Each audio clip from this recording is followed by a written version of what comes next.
Hey everybody, today I'm taking a look at Juicy Fruits, which is a 2021 released board game designed by Christian Store and published by Deep Print Games and PSC Games.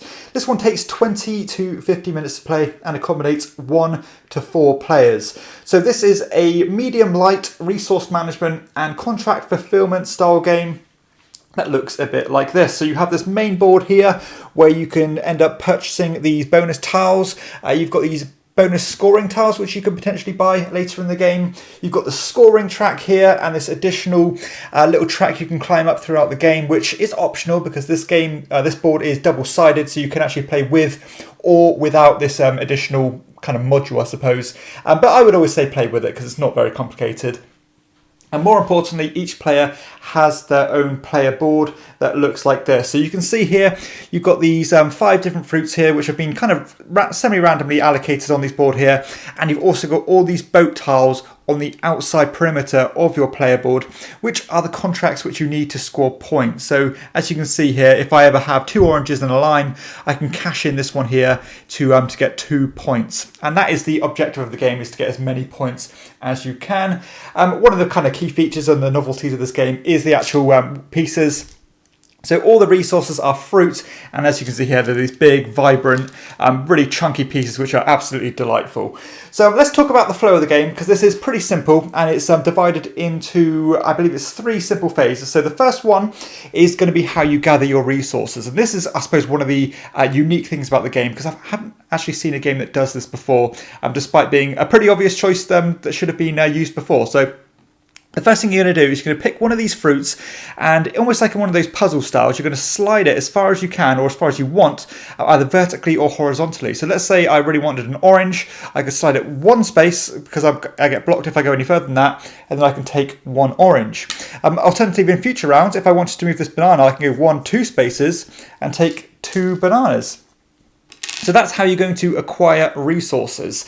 So that's going to be how it's going to play out. And obviously, once you get to a certain threshold of fruit that you need, you can choose optionally in the second phase to either purchase one of these contracts. So let's just say, for example's sake, I had collected again 2 oranges and a lime. I could cash these in the second phase to do this contract here, get 2 points moving up the track. And now you can see I've got a new space here which I can actually kind of venture into. So if I wanted to move this pomegranate, I can go up to here and get a pomegranate. And then I can go in here and so on. So as you kind of start making more and more purchases on here, you're really opening your board up to take more options and to move around more and more and to collect fruit a lot faster. So alternatively, the alternative of not completing one of these contracts on your board is you can come to the main board here and purchase these tiles, and these are going to cost different money depending on which row they're on, and this also scales depending on the player count. So in a 2-player game, which I've used here, only the first 2 columns are used. In a 3-player, the first 3, and the 4, all of them are used in a 4-player game. And when you want to purchase one of these tiles, you're going to look at the different kind of vendors here, and these have different costs. You've got a banana and a lime here, and it's going to get you a point.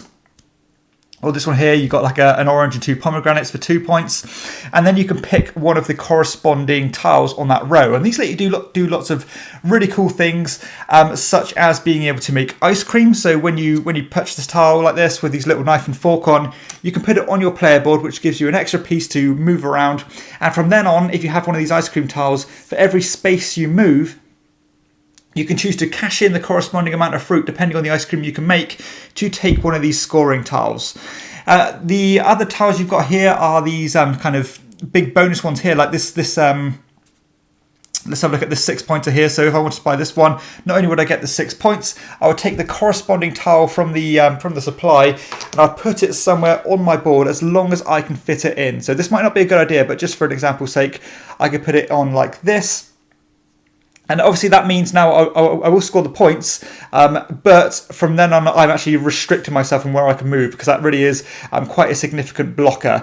And you can get really big ones of those, so maybe towards the end of the game you want to get this big chunky one down. Yeah, it's going to restrict your movement, but that might not matter towards the end, and it might be a good option to do that.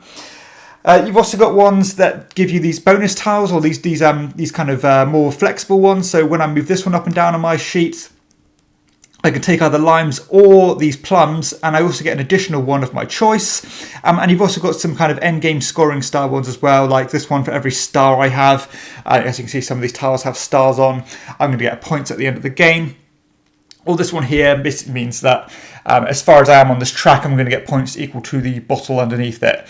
So that's how this board works. And additionally, on top of all that, whenever you take one of these items or buy from the main board, or when these deplete, you're going to move this thing down the track here, which is going to be your end game trigger, because as soon as it hits that 0 spot or that X spot, then it's going to trigger the last turn of the game.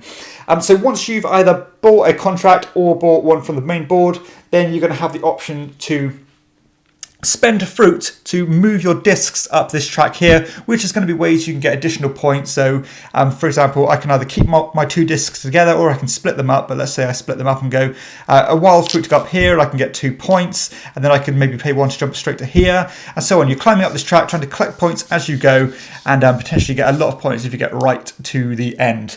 And that is essentially how the game is going to play. The player, once the Sun marker gets to the end, the person with the most points after equal turns is going to be the winner. So let's talk about how I feel about juicy fruit. So first off, let's go to that core mechanism of how you are gathering your resources. I think this is such a fun and smooth mechanism that can be really satisfying at times. Now, once you're moving 4 spaces with a specific fruit that you need and getting a whole bunch of resources at once, I think that is brilliant. And I also like the fact that you're not capped at having a certain amount of fruit at any time. I really do like the way that works. Again, it kind of leads to that satisfaction, and you can just take a whole bunch of resources at once and really stockpile up on those. So I do like the way that feels. It feels like the game is generous in a good way without feeling too loosey-goosey. I also like the restrictions that you can leave yourself in, because you can line up some really powerful turns, like if I move this one here, then move this all the way across here. But at times, you might find yourself really wanting some oranges, and you can't go that way. You can only move 1, and your opponent is getting more satisfying turns and getting more out of their actions. So it really is a bit of an efficiency puzzle and mapping out your turns. And I love how when you fulfill these contracts, you are opening more space up and more freedoms to do what you need to do. But at the same time, the more you unlock your things on your player board, you are neglecting the upgrades from the main board. So I really do like that, and I like all the different ways that these bonus tiles can kind of add to the game. The ice cream is a fun factor. It is quite expensive in order to get the most out of them, when you're moving 3 spaces at a time and you have to cash in a whole bunch of fruit to get the big points. But it really is a viable strategy, and it can get a lot of, it can really be a winning formula to go for that route. Additionally, these big bonus tiles are a real good addition to the game, I think, as well, because it really does add a lot to the tempo of the game, and knowing when to do these, and it almost has that almost push your luck or kind of chicken factor, where you want to get them because they're worth a whole lot of points, but is now the right time to get it, because once you smash it on your board, that is going to be a real big roadblock in terms of moving these things around with any freedom. So yeah, that's a really good addition, and that's actually a really clever. So I do think that's quite fascinating.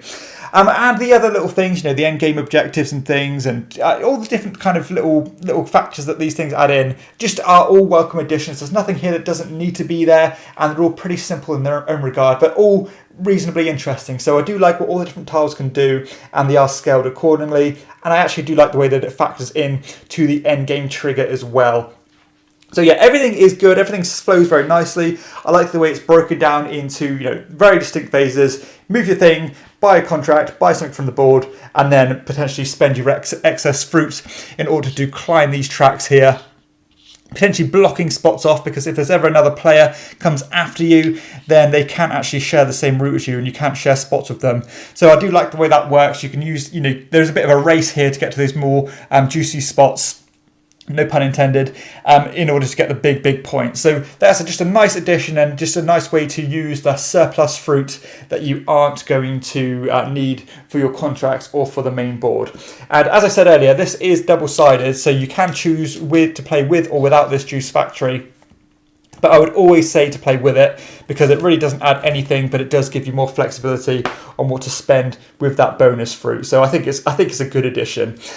So yeah, in terms of decision, it's not the the most involved, the most deep game, but it does feel like you are constantly got that forward momentum, building towards stuff, and knowing how to map out your little board most efficiently to get the most resources turn after turn after turn.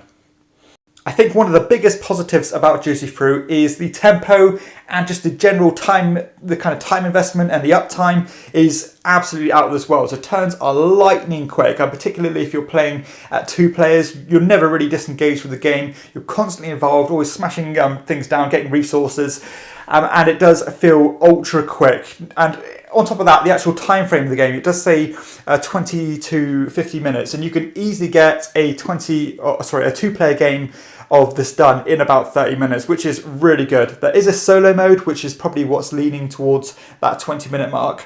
But yeah, it really is dictated by that player count and how quick this is going to be. And even at that full array of players, the 4 players, it's still going to be comfortably less than an hour, which I think is fantastic. Certainly no scope to lose interest. You're not going to find the game dragging too long, and it's always going to feel like a fun experience in relation to how long it takes. The replayability is okay. I mean, it is more of a tactical puzzle, so you are always going to find yourself, trying to work out your sheet most efficiently and what you're going to do with it. And there is quite a bunch of these tiles, and not all of them are used game after game, particularly if you're not playing at a 4-player game. So it does feel like there's different tiles available each time. Yeah, they are all relatively similar, which I suppose is a little bit of an issue, but I think the replayability is more than fine. It's not going to be different experience each time, but I don't think with a game of this weighting it needs to be that big of a factor, because I suppose more families etc. are going to be playing this. Interaction, more than not, it is kind of multiplayer solitaire, I suppose. The only competition being the obviously the main boards here and the juice factory.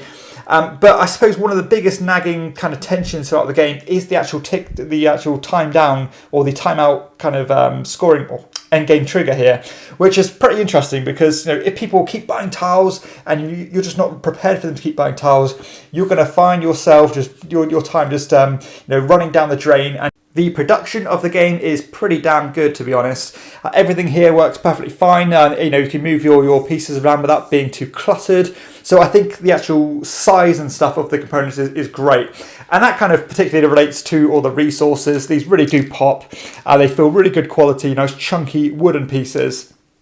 And they do add a lot to the production and table presence of this game. But everything else is more than functional. It feels high quality, and I've got no issues at all with the graphic design, etc. All pretty clear on what everything does. The only issue I had with the game was that there are 2 different boat tiles that make up the contracts. If you're colourblind, then it's pretty hard to differentiate them from one another. I understand if you're not colourblind, that's not an issue at all. So, I'm being a bit selfish here. But yeah, I can't really tell the difference between these 2 colours, which is a bit of a shame and can be a bit of an issue when setting up or packing away the game. But other than that, production is top notch. The theme of the game is, I suppose, not massively a big factor in this. So I quite like the fact that you do have to collect all the different, fruits to make ice cream, all these juices. So it works perfectly fine. It's not a thematic game. It really is just more of a little puzzle. But I think the actual approach, the approachableness and the nice kind of family-friendly vibe does help the game, and it's not going to detract from it. The progression of the game is also quite good because particularly because of this system here where, again, when you're filling contracts, you're creating more space, meaning you can get more and more resources, more flexibility. So I do like the way that works. It does have a nice ramping up effect, and turns at the end of the game feel a lot more satisfying than turns at the beginning. And the scalability is perfectly fine. This is such a simple way just to scale for the player count. So yeah, at any player count, I'd happily play this one, and it's not going to be, you're not going to limit your options by getting this onto the table. You can easily play this one at that 1, 2, 3 or 4 player count and get the full experience out of it. So my final thoughts regarding Juicy Fruit is that I'm actually pleasantly surprised by this one. It has a really nice, satisfying puzzle, something unique about it with how you're gathering your resources, and the flow and tempo of the game is really quite great, to be honest. It's very engaging, and it plays in a ultra succinct amount of time, and considering the thought process that goes in behind your actions. And to be honest, I'm always looking for games that are not only appealing to me, but can cater towards more non-gamers should I have them around for a gaming night. And I'm not going to bring out the dry, dusty Euros because that's just not going to appeal to people. Whereas something like this would really be that middle ground where, not only am I going to find it interesting, but it's going to have a certain charm and a certain appeal and a breeziness to someone who's not so involved in the hobby. Because I always find myself leaning towards the same kind of games when I'm playing games with my girlfriend, for example. We always go to the kind of tried and tested games that we know that she can get along with. Whereas something like this, I'm sure that, and I'm confident that she'll enjoy. Whereas, it's still something different, it's still something fresh, and it does have that Euro-ness in terms of resource management, and that tension of trying to clear your board out as quickly as you can, and the added element of getting these upgrade tokens is really great. So I'm actually really happy with this game. I don't think I don't think it's amazing. I'm not blown away with it, but I think it's a nice welcome addition that a lot of people are going to find a lot of enjoyment out of. So if you're looking for a medium light game, something that's very easy to teach, but it does have some meat on the bones here, then I would highly recommend checking out Juicy Fruits. Thank you so much for checking out this video. If you found it useful or at least somewhat entertaining, then please hit like and consider subscribing if you haven't done so already. Additionally, if you wish to support the show, because I am a one-man operation and I don't get any support from publishers, then please consider backing on Patreon at patreon.com/chairman of the board, where you can back for as little as £2 per month. Thank you so much, and I'll see you next time.